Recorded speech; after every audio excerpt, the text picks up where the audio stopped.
আলাইকুম সবাই, কেমন আছেন? চলে আসলাম আরো একটি নতুন ভিডিও নিয়ে আপনাদের মাঝে। তো আজকে আমরা ভিডিওতে দেখব বেশিরভাগ রেডমি মোবাইল গুলোতে একটা প্রবলেম দেয়, this device is and play protected. তো আমরা যখন প্লে স্টোরে লগ ইন দিতে যাই তখন এই প্রবলেমটা বেশি হয়। তো আমি আজকে দেখাবো এটা আপনারা কিভাবে সলিউশন করবেন। তো প্লে স্টোর লগ ইন নেয় না।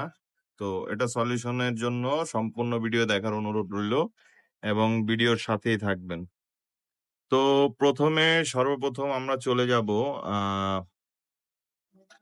আমরা প্রথমে আমাদের দুইটা অ্যাপস লাগবে, একটা হচ্ছে ডিভাইস আইডি আর একটা হচ্ছে অপেরা ব্রাউজার। তো এগুলা আমি আপনাদেরকে আমার ডিসক্রিপশন বক্সে দিয়ে দিব, সেখান থেকে আপনারা খুব সহজে নিতে পারবেন। তো আমার দুইটা অ্যাপস ডাউনলোড করবেন। ডাউনলোড করার পর দুইটাই ইনস্টল করবেন, করার পর ডিভাইস আইডিতে ঢুকবেন, কন্টিনিউ করবেন, এখান থেকে ওকে দিবেন। তো প্রত্যেকটা সেটের ডিভাইস আইডি আলাদা আলাদা হয়, এক এক সেটের আইডি এক এক রকম হয়। তো এখানে অ্যান্ড্রয়েড আইডি দেওয়া আছে গুগল সার্ভিস ফার্মওয়্যার GSF, এটা আমরা এখান থেকে কপি করব। গুগল সার্ভিস ফার্মওয়ার্ক এটাকে এখান থেকে কপি করে নিব। নেওয়ার পর আমরা অপেরা মেনুতে চলে যাব, যেহেতু আমাদের ইনস্টল করা আছে। তো এই যে লিঙ্কটা দেখতে পারতেছেন, এই লিঙ্কটাতে ঢুকতে হবে।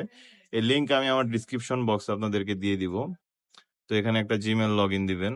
আমি আমার একটা জিমেল লগ ইন দিতেছি।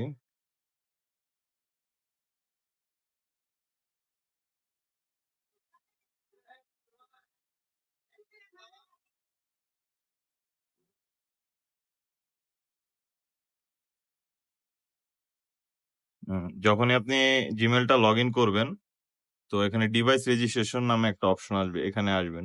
আর এই লিঙ্কটাতে অবশ্যই অপেরা মেনু দিয়ে ঢুকতে হবে। গুগল ব্রাউজার বা গুগল ক্রোম এগুলো দিয়ে যদি ঢুকেন, অনেক সময় এই কাজটা হয় না। তো এখান থেকে এই যে গুগল সার্ভিস ফার্মওয়ার্ক অ্যান্ড্রয়েড আইডি লেখা আছে, এখানে ক্লিক দিবেন। দিয়ে আমরা ওই যে যেটা কপি করে আনছিলাম আইডিটা, সেটা এখানে পেস্ট করে দিব। খুব সহজভাবে আপনাদের বুঝাই দিচ্ছি। এখানে ক্যাপচা পূরণ করব, I am not a robot. অনেক সময় অনেকের ক্যাপচার আসে, আবার অনেকের আসে না। তো আমি ক্যাপচার গুলো পূরণ করে নিচ্ছি। মানে ক্যাপচারে বলছে গাড়ি দেখাইতে।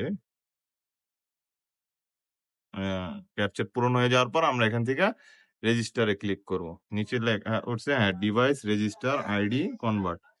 তো আমাদের কাজ 50% কমপ্লিট। তারপর আমরা এখান থেকে মিনিমাইজ করব। তারপর অনেক সময় এই জায়গা থেকে এরকম মেসেজ আসবে, this device is not protected. তো সেই জন্য আমরা চলে যাব সেটিং এ। সেটিং এ যাওয়ার পর আমরা চলে যাব অ্যাপসে, ম্যানেজ অ্যাপসে। তারপর এখান থেকে শো অল অ্যাপস। তারপর শো অল অ্যাপসে যাওয়ার পর আমরা এখান থেকে চলে যাব গুগল প্লে সার্ভিস। এখানে আমরা স্ক্রল করে খুঁজে নিতে পারি, অথবা আমরা সার্চ করেও নিতে পারি।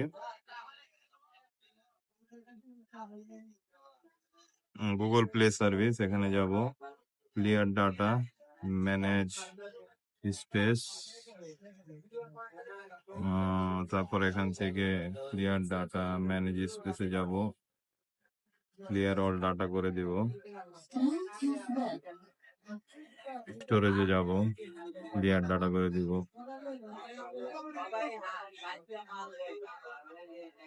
তারপর এখান থেকে প্লে স্টোরে যাব, clear all data, clear catch. তারপরে জাস্ট ফোনটা অফ করে অন করব।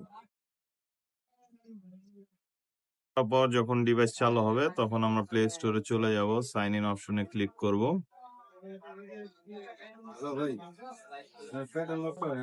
এই দেখতে পাচ্ছেন আমাদের কাজটা কিন্তু আলহামদুলিল্লাহ কমপ্লিট হয়ে গেছে। তো এখানে আবার জিমেল দিয়ে লগ ইন দিলে আপনাদের কাজগুলো হয়ে যাবে। আমরা আবার লগ ইন দিই।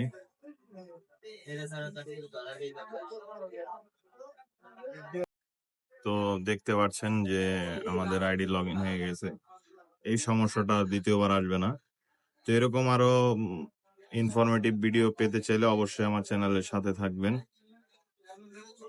সবাই আমার জন্য দোয়া করবেন। ধন্যবাদ। আসসালামু আলাইকুম।